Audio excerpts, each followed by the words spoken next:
دي ته وایي چې د مضاف ځان ته تعریف وکړي او د مضاف الیه ځان ته تعریف وکړي او د اضافت ځان ته تعریف وکړي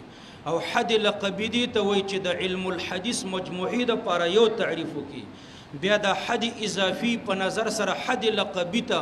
داسې دی لکه مفرد په نظر سره مرکب ته او مفرد د مرکب نه طبعا مقدمي نو ذکرا و بیانا مقدم کول پکار دي نو اول به حد اضافي ما درته ویلو چې ذکر کو نو حد اضافي په دې کې خود دریو شیانو تعریف کیږي یو د مضاف بل د مضاف الیه بل د اضافت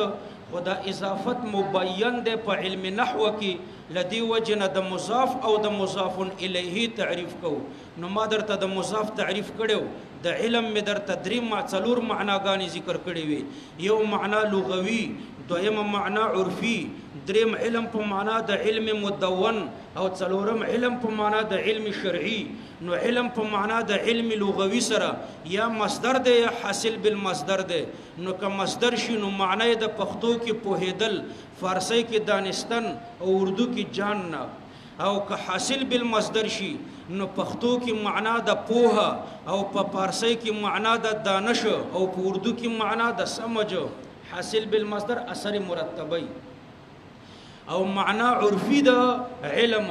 ما درته ویلو چې په عرف کې علم مبدا الانکشاف یا ما به الانکشاف ته وایي یعنی سبب د پاره د انکشاف اوس دا سبب د انکشاف څه شی دی نو په دې کې اختلاف دی څوک وایي دا کم شی چې سبب د انکشاف دی دا د مقولې د اضافت نه دی نو تعریف په حصول الصورتي باندې کوي څوک وایي د مقولې د انفعال نه دی نو تعریف په قبول النفس لتلك الصورتي باندې کوي او څوک وایي د مقولې د کیف نه دی حقیقتا یا مجازا نو تعریف په الصورة الحاصله یا نور تعریفات ورته ذکر کوي او بعض علما وایي چې تابع فی المقوله دی او څوک وایي چې خارج عن المقولات دی لکه قاضی مبارک وایي مبدا الانکشاف د الله ذات دی او الله ذات خارج عن المقولات دی علم په معنا د علم مدون اجمالا درې معناګانې دي او تفصیلا شپږ معناګانې دي اجمالا درې معناګانې دا دي چې علم عبارت ده د نفس مسائلنا دوهم دا چې علم عبارت ده د تصدیق بالمسائل نه دریم دا چې علم عبارت ده د ملکینا بیا په دې هر یو کې دوه احتمال دي نو تفصیلا د علم د پاره شپږ معناګانې دي ځکه نفس مسائل د دینه بیان مراد کل مسائل وی یا بترنه مراد قدر معتد بها د مسائل وی دارنګي تصدیق بالمسائل کې به یا کل مسائل مراد وی یا بقدر معتد بها د مسائل مرادي او ملکه کې به یا ملکه د استحضار مرادي یا به ملکه د استنباط مرادي دا خود مضاف تشریح و د مضاف الیه تشریح مضاف الیه حدیث دی کنه ما درته ویلو چې د حدیث درې معناګانې دي یو د حدیث معنا لغوي ده دوهمه د حدیث د پاره معنا عرفي ده او دریمه د حدیث د پاره معنا اصطلاحي ده نو د حدیث معنا لغوي دوه دي یو دا چې حدیث د حدوث نه ده معنا ده ضد القدیم دوهمه حدیث صيغه د صفت مشبه ده فعل بمعنى الفاعل ده حديث بمعنى الحادث ده او حادث الخارج من العدم الى الوجود توي ده لغوي معنى شو او ده حديث ده پارا عرفي معنى نو په عرف کې حديث کلام خبري توي ضد کلام انشائي مناسبت د معنى لغوي سره ده چې په معنى لغوي کې ګوره یو معنى څه ضد القدیم حدیث په معنا د حدوث ضد القدیم او کلام خبریم قدیم نه دی بلکې حادث دی صحیح دا قدیم نه دی او دویمه معنا د حدیث وا الخارج من العدم الى الوجود او کلام خبریم چې دی الخارج من العدم الى الوجود تدریجا دی د مطلق کلام په شان تر دې پورې خو پرونه سبق لګ مهم دا د حدیث معنا لغوي او معنا عرفي نو ځکه مې در تر معاد کو نوې سبق د دې نه شروع کیږي د علم د پاره د حدیث د پاره معنا اصطلاحي نو د حدیث معنا اصطلاحي څه ده نو ګوره په دې کې دوه مذهب دي یو مذهب د اصول فقه دی د اصول فقه د علماو دی او دویم مذهب د محدثینو دی نو د علم الحديث نه د حدیث د پاره د مضاف الیه د پاره د حدیث د پاره دو تعریف دي یو تعریف د اصول فقه د علماء ده او دویم تعریف د محدثینو ده د اصول فقه علماء د حدیث تعریف داسې کوي چې حدیث عبارت ده د اقوال د رسول الله صلی الله علیه وسلم او د افعال د رسول الله صلی الله علیه وسلم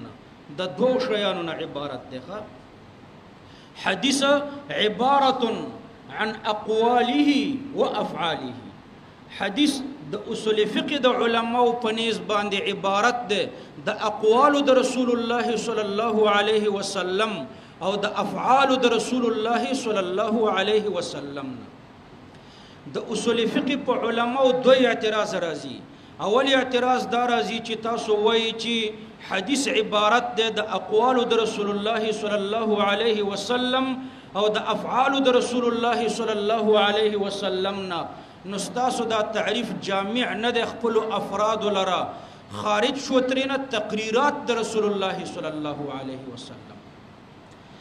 نو دوی جواب کوي چې تقریرات په افعالو کې داخل دي صحیح ده تقریرات په افعالو کې داخل دویم اعتراض راځي چې ستاسو تعریف جامع نه د خپل افراد لرا خارج شو ترینه احوال د رسول الله صلی الله علیه وسلم احوال ترینه خارج شو نو د اصول فقه علما جواب کوي چې احوال په دوه قسم دي یو احوال اختیاریه لکه المنز روزه زکات حج جهاد د احوال اختیاریه د رسول الله صلی الله علیه وسلم دي او دوهم احوال غیر اختیاریه دي لکه د رسول الله صلی الله علیه وسلم رنگ مبارک دا د پیغمبر علیه السلام احوال غیر اختیاریه او کې راځي او قد او قامت د رسول الله صلی الله علیه وسلم وغیره نو کوم چې احوال اختیاریه دي نو د دینه وای مونږ بحث کوو خدا په افعالو کې داخل دي تقریراتم په افعالو کې داخل دي او احوال اختیاریه په افعالو کې داخل دي او پاتې شو احوال غیر اختیاریه وای دا حدیث نه ده د دینه مونږ بحث نکو احوال غیر اختیاریه د دینه د اصول فقه ولا بحث نکي لکه رنگ قد او قامت وغيرها نو ګوره د اصول فقه والای تعریف داسې کوي چې حدیث عبارت ده د اقوال د رسول الله صلی الله علیه وسلم او د افعال د رسول الله صلی الله علیه وسلم نو حدیث اقواله و افعاله په دوی دو اعتراض راځي اول اعتراض دا راځي چې دا تعریف جامع نه د خپل افراد لره تقریرات ترنه خارج شو دویم اعتراض دا راځي چې دا تعریف جامع نه د خپل افراد لره احوال ترنه خارج شو نو دا اول اعتراض نه جواب دا کوي چې تقریرات خو په افعالو کې داخل دي د دویم اعتراض نه جواب دا کوي چې احوال په دوه قسم دي احوال اختیاریه دم په افعالو کې داخل دي او احوال غیر اختیاریه دا وای حدیث نه ده د دینه موږ بحث نکوو دا د اصول فقه والا تعریف ده دوهم تعریف د محدثینو ده محدثین داسې تعریف د حدیث د پاره کوي چې حدیث عبارت ده د اقوال د رسول الله صلی الله علیه وسلم او د افعال د رسول الله صلی الله علیه وسلم او د تقریرات د رسول الله صلی الله علیه وسلم او د احوال د رسول الله صلی الله علیه وسلم حدیث د دې څلور وړو نه عبارت ده اقواله وافعاله وتقریراته واحواله د دې څلور وړو نه عبارت ده احوال به اختیاري وي که غیر اختیاري وي د محدثینو او د اصول فقه والو په مابین کې اختلاف راغی او دا اختلاف دا بنا ده په اختلاف د نظر د اصول فقه والو استنباط ده اصول فقه والا استنباط کوي او د احوال غیر اختیاریه او نه مسائل نه مستنبطيږي لدی وجنا غوی د احوال غیر اختیاریه او نه بحث نه کوي نو حدیث ورته نه وایي او د محدثینو نظر د پیغمبر علی السلام د منتسبات را جمع کول دي پیغمبر علی السلام ته چې څه منسوب دي دا را جمع کوي د پیغمبر علی السلام د مضافات را جمع کول دي او د پیغمبر علی السلام په منتسباتو کې دا څلور وړه داخل دي لدی وجنه دوی دي څلور وړو ته حدیث وایي دا خو د حدیث د پاره دوه تعریف ما درته ذکر کړم وجد تسمیه په ضمن کې درته وجد تسمیه ذکر کوم حدیث ته ولې حدیث وایي د حدیث تعریفونه خو زده کړه کنه اوس دې ته ولې حدیث وایي نو ګوره د وجه د تسمیې دوه وجه د تسمیې درته ذکر کوم اوله وجه د تسمیې دا ده چې دا حدیث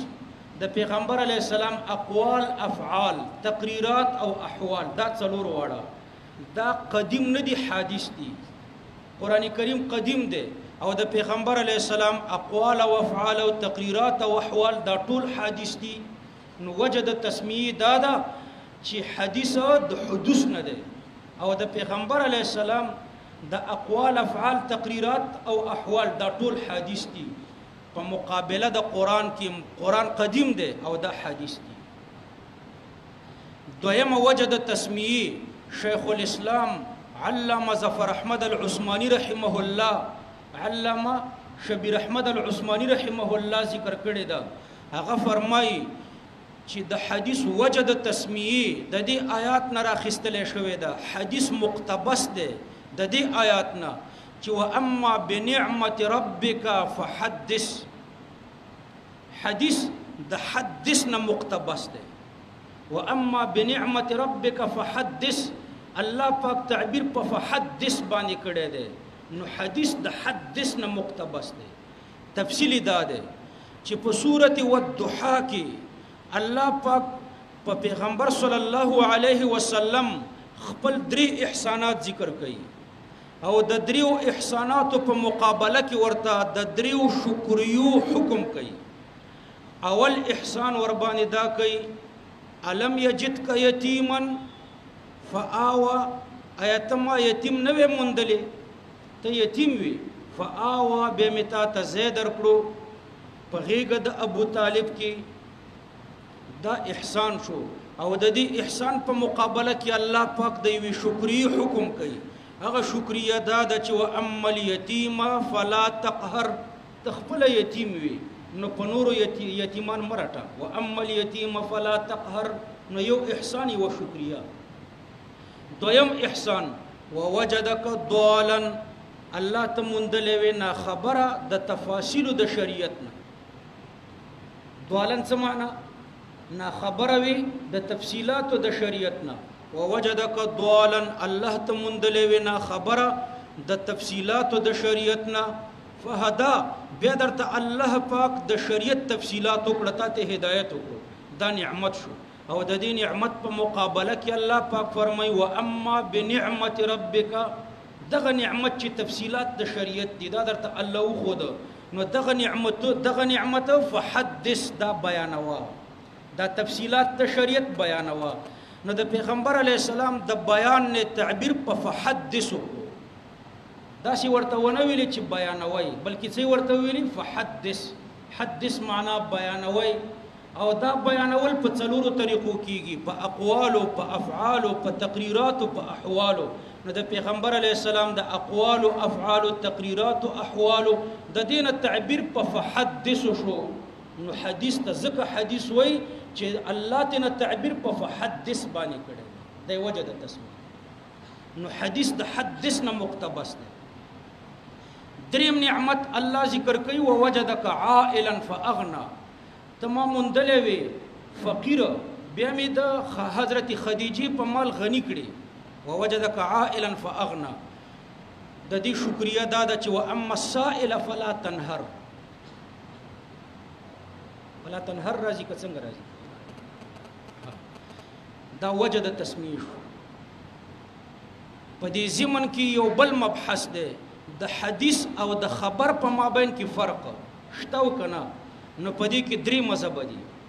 یو مذهب دا دی چې د حدیث او د خبر په مابین کې نسبت د عموم او د خصوصي مطلق دی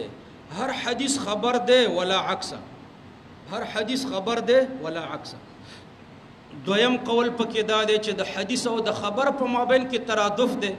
هر حدیث خبر دی او هر خبر حدیث دی دریم قول پکې دا دی چې د حدیث او د خبر په مابین کې تباین دی حدیث د رسول الله صلی الله علیه وسلم منتسبات وي او خبر د پیغمبر علیه السلام نه ما سوا د نور خلق منتسبات وي لکه د عمران خان چې کوم حالات دي دا چې څوک را جمع کوي نو دې ته خبر او اخباری او مخبر وای او د پیغمبر علی السلام منتسبات چې څوک را جمع کوي د ته محدث وای نو د حدیث او د خبر په مابین کې څه فرق دی نو په دې کې درې قول دي یو قول دا چې د حدیث او د خبر په مابین کې نسبت د عموم او د خصوصي مطلق دی هر حدیث خبر دی ولا عکس دویم مذهب پکې دا دی چې د دوړو په مابین کې ترادف دی او دریم دا دی چې د دوړو په مابین کې تباین دی حدیث د پیغمبر علی السلام منتسبات ته وایي او خبر د پیغمبر علی السلام نه ماسوا د نور خلقو منتسبات ته وایي دا خو د حدیث او د خبر په مابین کې فرق شو د حدیث او د اثر په مابین کې فرق شته او کنه حدیث او اثر نو ګوره په دې کې دوه مذهب دي بعض علما فرمایي چې د حدیث او د اثر په مابین کې فرق نشته د پیغمبر علی السلام منتسبات ته حدیث هم وایي او اثر هم ورته وایي لدی وجنه امام طحاوی رحمه الله خپل کتاب ته د مشکل الاثار نومې خېده حالان کې په دې کې مرفوع حدیث دي نو بعض علما وایي د دوړو په مابین کې فرق نشته زمون په عرف کې او د اهل خراسان په عرف کې مشهور ده چې د پیغمبر علی السلام منتسبات ته حدیث وایي او د صحابه او د تابعین منتسبات ته اثر وایي د صحابي قول او فعل ته اثر وایي او د پیغمبر علی السلام قول او فعل ته حدیث وایي مشهور قول پکې دا د حدیث او د اثر په مابین کې فرق د حدیث او د سنت په مابین کې فرق شته او کنه نو ګوره د حدیث او د سنت په مابین کې نسبت د عموم او د خصوص من وجه ده صحیح ده سنت کې څلور شرط دي یو عمل چې سنت کیږي نو څلور شرط پکې دي یو اول شرط پکې دا ده چې سنت به هغه چې پیغمبر علی السلام عادتن کړی وي ضرورتن نه کړی یو پیغمبر علی السلام چې یو عمل عادتن کړی وي ضرورتن نه وی کړی دوهم پیغمبر علی السلام به دغه عمل دائما کړی وي ورسته به پریخې نه متروک بنئ دا دوا دریم دا چې دا عمل به د امت د پاره کړي خصوصیت به نه د امت د پاره به دا عمل کړي خصوصیت به نه څلورم دا چې عمل به ور باندې ممکنم وي نو دې ته ویل شي سنت سنت کې څو شرط شو څلور اول دا چې پیغمبر علی السلام به عادتن کړي وي ضرورتن به نه وی کړي پیغمبر علی السلام بعضی کارونه ضرورتن کړي لکه بخاری کی حدیث ته بال قائمه پیغمبر علی السلام یو ورځ په ولاړه او دسمات کو تشو دسمات په ولاړه وکړو بال قائمه حضرت ابو هريره رضی الله عنه فرمایي چې د په زنګونو کې درد جرحن بمقبضه زنګونو کې درد زکه په ولاړه او دسمات کو ضرورت شو کنه اوس په ولاړه او دسمات ضرورتن شوه سنت نه ده یو ابي وای په نیویارک کې دا د دیوبند صدر المدرس دا یو څو میاشتې مخکې وفات شو پالنپوري رحمه الله د خطبات دي ما سره نو په دې خطباتو کې یو واقعه لیکلې ده چې په نیویارک کې یو غیر مقلد درس کولو د بخاری شریف امریکا کې او دې حدیث تر ورسېده چې بال قائمه پیغمبر علی السلام په ولاړه او دسمات کو په دې کې تفصيلات شروع کړه دا د انګريزانو چې کوم صفات دي دا دی وابیانو ته ډېر خوند ورکړي انګريزان په یو لاس تړي مشي کوي وابیان هم په یو لاس کوي خوند ورته ورکړي بلکې سنت ورته وي انګريزان خنزیر خور قوم دي نو وابیان وای خنزیر پاک دي وابیان د انګريزان د سپیسر ډېر لوبي کوي کنه نو وابیان یو کتاب د نزول الابرار نه څلوي ختم نمبر صفحه کې لیکي وای د سپی هر څه پاک دي غلم پاک دي امتیازم پاک دي قیم پاک دي وینم پاک دي دومره صفات ورته وکړه د سپی نو دا د انګريزانو چې کوم شیخ خوخي نو وابیان کوشش کوي چې دې ته سنت وای نو نیویارک کې دغه مناسب لګیا شو چې په ولاړه او د اسماته سنت دي انګريزان خو په ولاړه او د اسماته نو دې لګیا شو چې په ولاړه سنت دي نو یو طالب ورته درس کې ویل چې کدا سنت شي نو یوازې د نارینه د پاره سنت دی کدا زنانه د پاره هم دی د پیغمبر علی السلام سنت خو یوازې د نارینه د پاره نه نو کدا سنت شي په دې سنت او بیا زنانه څنګه عمل کوي نو فبهته و هغه حیران شو چې دې ته وسو نو امین الفتاوا کې هم لیکلي چې په ولاړ او د اسمات سنت دی حالانکه دا سنت نه دی دا خو ضرورتن شوی دی ضرورتن چې کوم شی وشي هغه سنت نه نو اول شرط په سنت کې څه دی چې عادتن بشوي ضرورتن بنئ شوی ضرورتن لکه په ولاړ او د اسمات ضرورتن شوی دی نو دا سنت نه دی که دا سنت شي نو بیا به زنانه بیچارهګانې خو د دې سنت نه محرومي شو هغه په دې سنتو عمل نشي کولی دویم سنت کې شرط څه چې دائما به شوی وروسته به پرېښودلی شوی نه تاسو به چېرته کتاب کې نه کتلی چې دا سنت منسوخ دي داسې به هم نه کتلی سنت نه منسوخېږي یعنی منسوخ شی سنت نه سنت دو قسمه نه دی ناسخ او منسوخ نو سنت به دائما شوی وروسته به پرېښودلی شوی نه دریم دا چې سنت به دې ته وایي چې د امت دپاره به یې کړی خصوصیت به یې نه لکه 9 بیبیانې خصوصیت د رسول الله صلی الله علیه وسلم دی تاسو به تر اوسه نه یې اورېدلي چې 9 بیبیانې سنت دي که نه 9 بیبیانې سنت نه دي د پیغمبر علیه السلام خصوصیت نو او څلورم چې عمل به ورباندې ممکني معراج ته تلل حدیث کې ثابت دي که نه اوس دا سنت طریقه ده که دا سنت طریقه شي نو څوک به معراج ته وخیږي دې باندې خو عمل نه دی ممکن د معراج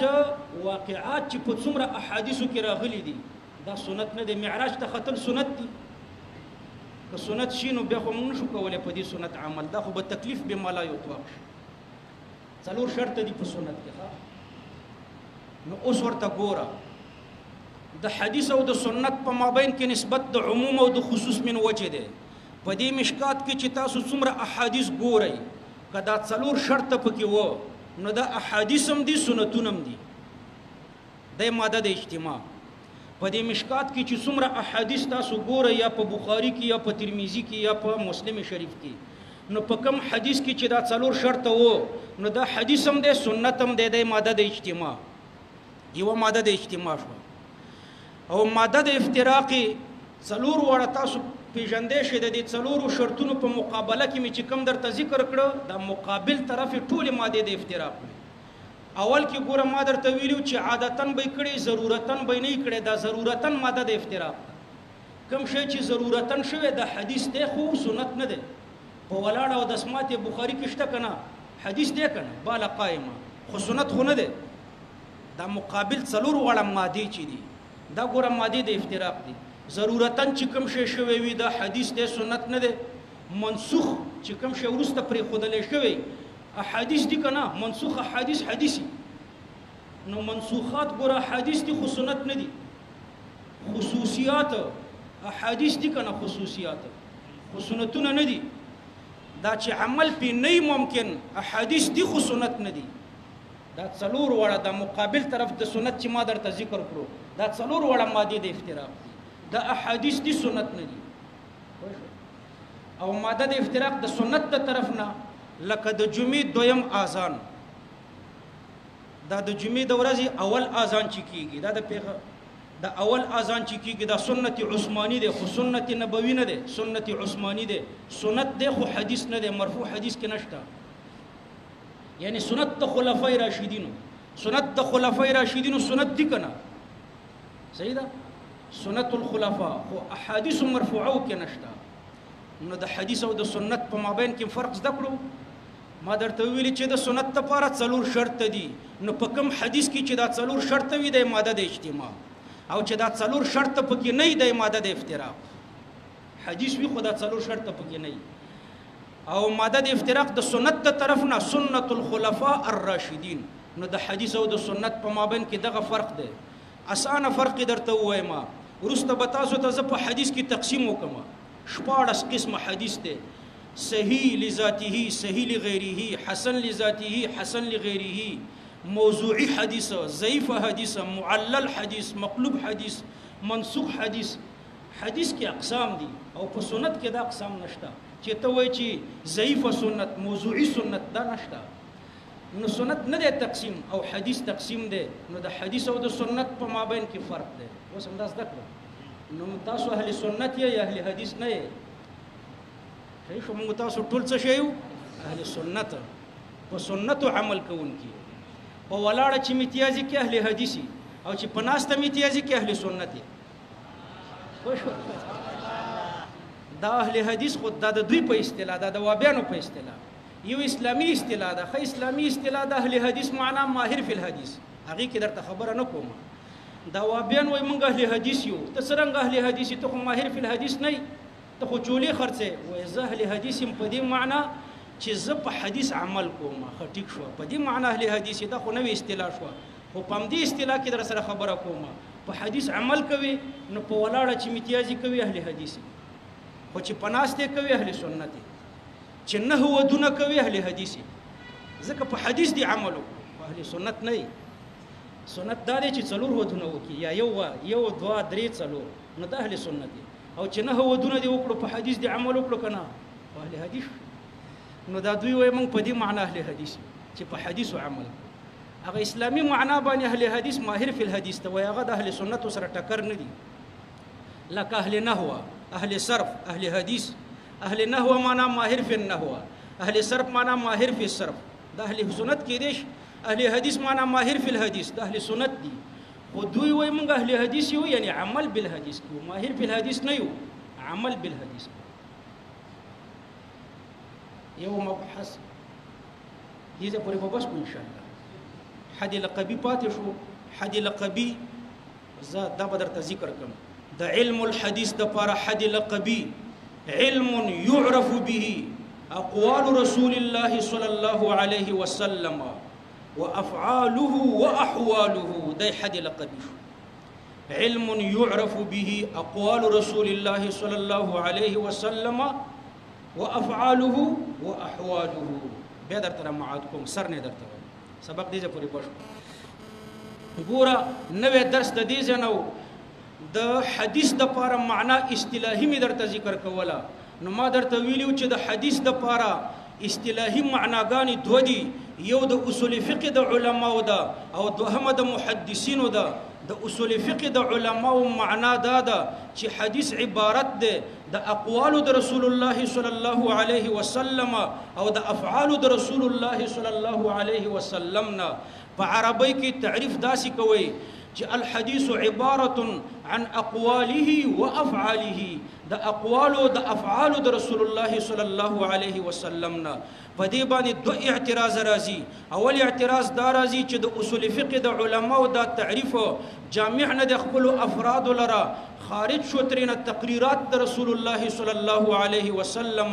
نو هغه جواب کوي چې تقریرات په افعالو کې داخل دي. دویم اعتراض ور باندې راځي چې دا تعریف جامع نه د خپل افراد لره خارج شو ترینه احوال د رسول الله صلی الله علیه وسلم. نو هغه جواب کوي چې احوال په دوه قسم دي. یو احوال اختیاریه دي دا په افعالو کې داخل دي او دوهم احوال غیر اختیاریه دي وای دا حدیث نه ده. دا دوی نه موږ بحث نکوو. دویم تعریف د محدثینو ده. محدثین د حدیث د پاره تعریف داسې کوي چې دا څلور وړه پکې راوړي. حدیث د چانه عبارت ده اقواله وافعاله واحواله وتقریراته. د دې څلور وړو نه عبارت ده. احوال به عام دي اختیاري وي که غیر اختیاري وي. د دې دواړو علماو په مابین کې اختلاف دا د نظر اختلاف ده.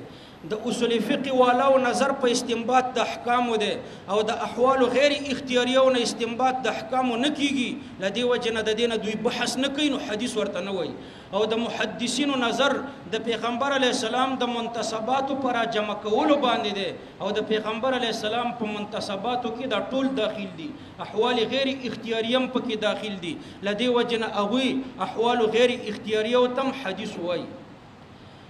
اقوال خو بدیهی مسله ده. افعالم تاسو پیژنئ. تقریرات څه ته وایي؟ تقریرات دې ته وایي چې د پیغمبر علیه السلام په مخ کې منقاد شریعت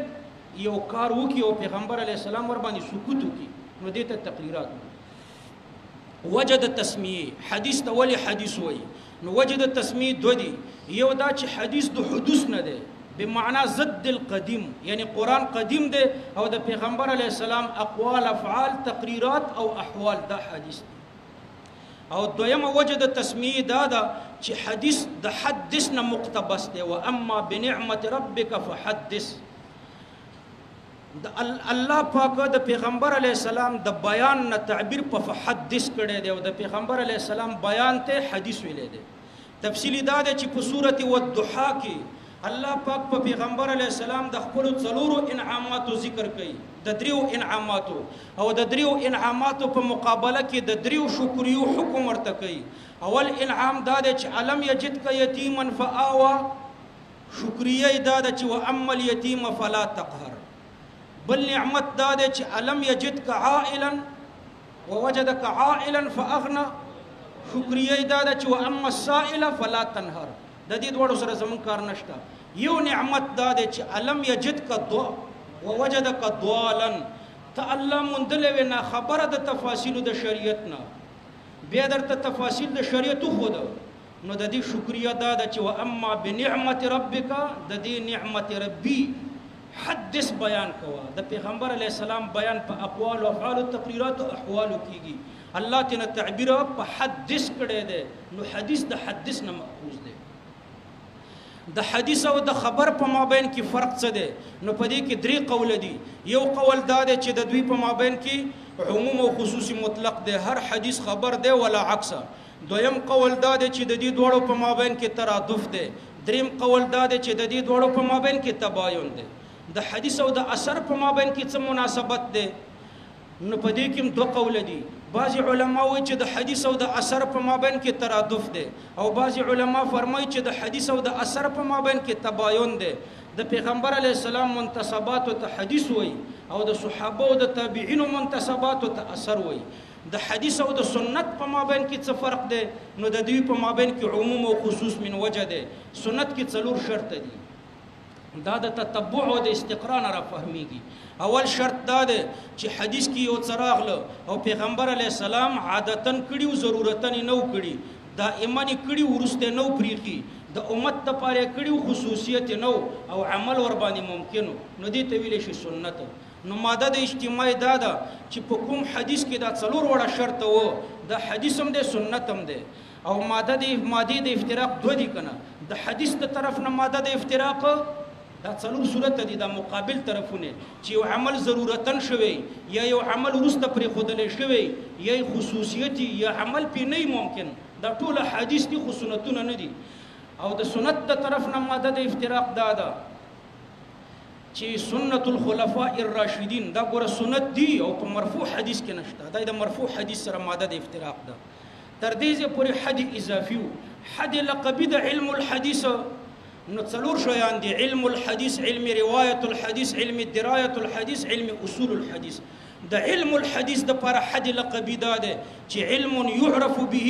اقوال رسول الله صلی الله علیه وسلم وافعاله واحواله. علم الحدیث داسې و علم ده چې په دې د پیغمبر علیه السلام اقوال، افعال او احوال پیژندل شي. د حد لقبی زدم کړو کنه ان شاء الله. په دې انداز ما درته درس ویلی. مونږ ته ادریس شیخ صاحب داسې ویلی، یو حدیث ده د دې ځان ته تعریف ده، یو علم الحدیث ده د دې ځان ته تعریف ده. حل شو کنه. د حدیث مې درته ځان ته تعریف وکړو او د علم الحدیث ځان ته، خو انداز مې درته د مغفور الله بابا ذکر کړو. مغفور الله شیخ صاحب په دې انداز وایي چې علم الحدیث یو حد اضافي ده، یو حد لقبی ده. د حدیث د پاره حد اضافي کې د علم ځان ته تعریف شو، د حدیث ځان ته، د حدیث ځان ته تعریف، او د علم الحدیث مې درته ځان ته حد لقبی ذکر کړو. صحیح ده؟ نو د علم الحدیث تعریف جدا شو، د حدیث جدا شو. ادریس شیخ صاحب په عام الفهم انداز باندې داسې وایي چې یو حدیث ده بل علم الحدیث ده، نو د حدیث تعریف جدا کوي، د علم الحدیث جدا کوي، موږ هم جدا وکړو او په بل انداز